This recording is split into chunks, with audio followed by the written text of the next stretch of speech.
In Four Swords Adventures there's a set of bosses, both cool and not so cool.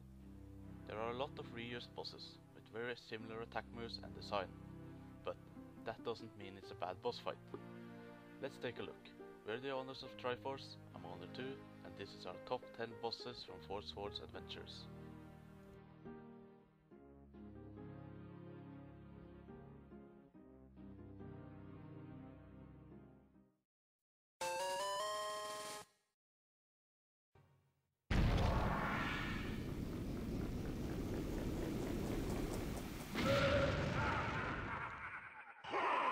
This is the first boss you encounter in the game.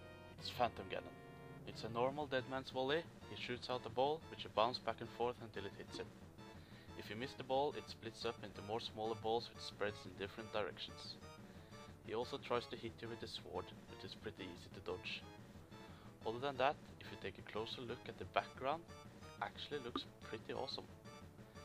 There isn't really any special with this fight, just a normal dead man's volley, which makes it seem a bit boring.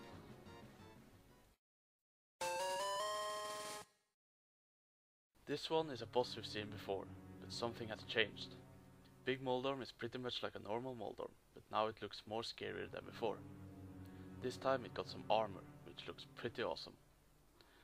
You have to choose the right colored link to hit its tail. The tail changes color, so you have to switch between the links to be able to inflict damage to it. After some hits, it splits into two, which is pretty much the same Big Moldorm. The more you hit it, the faster it moves, which makes it more difficult to hit. Not much special with this boss, since it reminds us just of a normal Moldorm, except the armor and that it splits.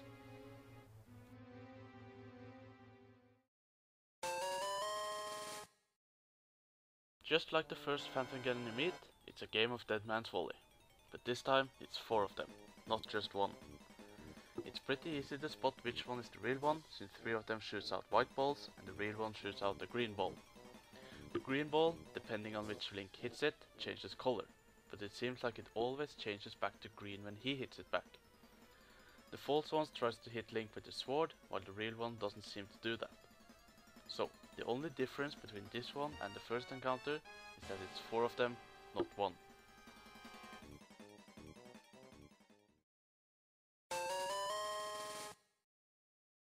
After you kill some guineas by lighting the torches, it suddenly becomes much lighter in the area. That's until you go a bit further down. Now it's all dark again, and the only thing you see is 2 glowing eyes. Big Po is a big floating head which spews out fire at a random location. Lure him to one of the torches, light him up and hit him.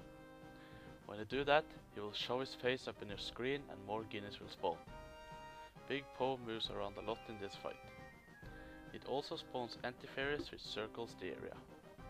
This fight isn't the best, but it's not the worst one either.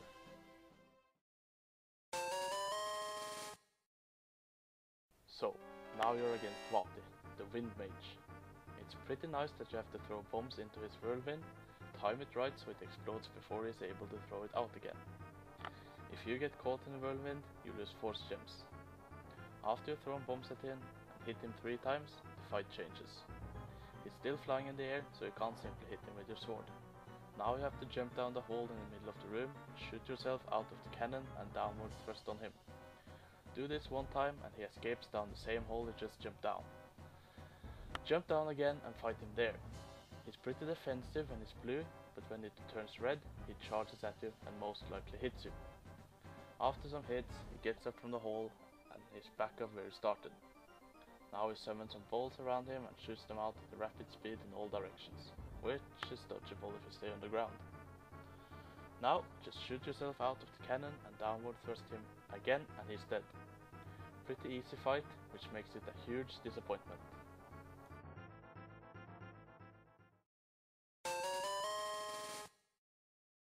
This boss is pretty much like Arrghus from A Link to the Past and Ward from Majora's Mask.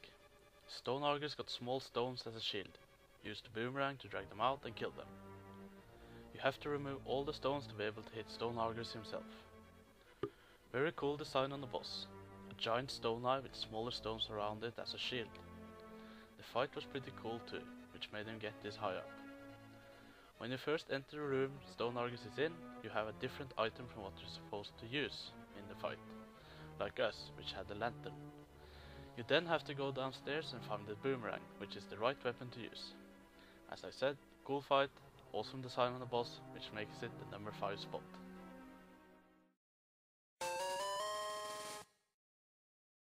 This one was quite unique and actually pretty fun. Froststare starts off by hanging in the ceiling, sending out small versions of himself. There are 4 different doors which leads into 4 different rooms. In these rooms you will find Rock's feather, which is the key item in this fight. If you try to jump and hit him, he will cover his eye, so you can't hit him. If you defeat all the small versions of him, he will just summon more of them. The door on the top left leads to a room with a red creature inside. Hit him a few times and Froststare will fall off the ceiling, now with the red little creature on top of him, flying around the room. Jump around and hit Froststare a few times until he falls with his eye facing up, downward thrust on him and he's dead.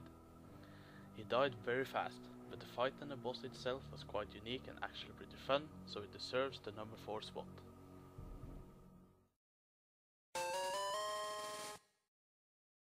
This is also one pretty fun fight.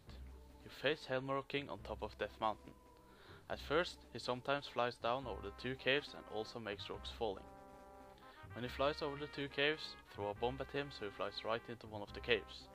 Enter the cave he crashed into and hit his head with the hammer. Helmaroc King lost his mask pretty fast, and when that happens, he flies after you, not over the 2 caves. He flies a bit faster now that the mask is gone, but you still have to throw bombs at him, but now he will just fall down onto the ground where you hit him with the bomb. You have to time pretty good where you have to throw the bomb, since you most likely won't know where he will fly down. It's a good mix of both outdoor and indoor fight, which is very good. Overall, a really good fight.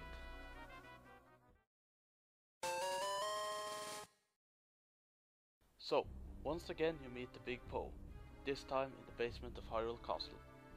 Light up all the torches. If you stand under his lantern, he will start blowing out the torches you already lit. When all the torches are lit, hit him and he will suck you into his mouth. Inside here you have to hit a green ghost. After you defeated the green ghost, all the torches will go out and the room is dark again. When the torches go out, Guinness will spawn. Also, if you stood under his lantern and he starts blowing out the torches, if you stand in the wind, he will also try to blow you into the spikes around the room. This one is far better than the first time you meet Big Poe, which is why it's ranked so high.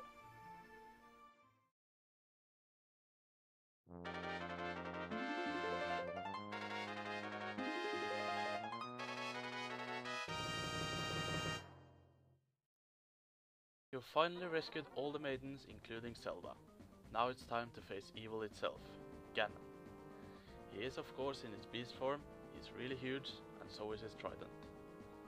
He will throw his trident around the room, creating blue flames around it as he teleports to a new location. He sometimes shoots out lightning and if hit, will send you to the Dark World, where you have to defeat some Stalfos and the Stalfos Knight to be able to escape. When he teleports, he becomes invisible, but you can still see his shadow. At first, you just need to hit him with your sword.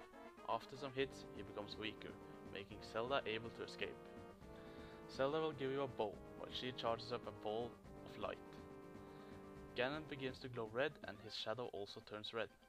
He still teleports around, but instead of throwing his trident, he will shoot out 5 green balls. This may change color if you're playing on multiplayer.